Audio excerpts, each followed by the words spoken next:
Hello guys and welcome back. Today I'll show you how to delete Riot client.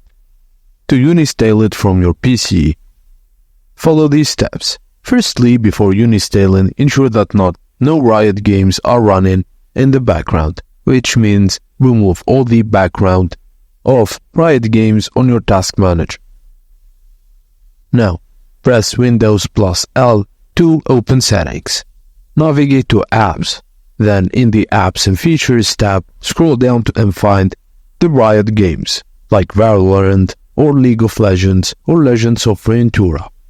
Click on the game and choose Uninstall, then uninstall to remove each game.